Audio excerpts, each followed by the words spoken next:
Welcome to our channel. Today we how to configure SurveyMonkey for customer feedback step by step clearly. Start by logging into your SurveyMonkey account. If you don't have an account, create one by following the on-screen prompts. Once you are logged in, click on the Create Survey button. Choose Start from Scratch to begin a new survey. Next, enter a title for your survey that clearly reflects its purpose.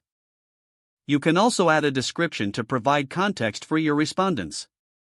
Click Next to proceed to the Survey Builder. In the Survey Builder, select the type of question you want to add.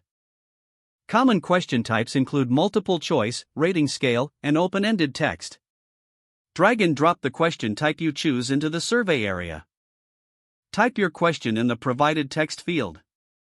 If it's a multiple choice question, add the answer options below. Consider including an other option for open responses. Adjust settings for each question to specify if answers are required. Customize the design of your survey using theme options. In the design section, you can choose colors and fonts that align with your brand. After finalizing your questions and design, click Preview to see how your survey will appear. Make any necessary adjustments based on the preview. When satisfied, click on the Collect Responses tab. Select your preferred distribution method, such as email, web link, or social media. If using a web link, generate it and copy it for sharing. Set an end date for your survey if required. Review the options for response tracking and anonymous settings.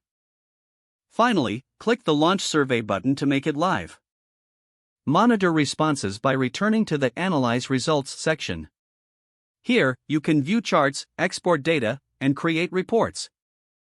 Use the feedback to make informed decisions for customer satisfaction. If the page does not load, refresh the browser or try again in a private or incognito window. Don't forget to like this video and subscribe to our channel for more step-by-step tech guides.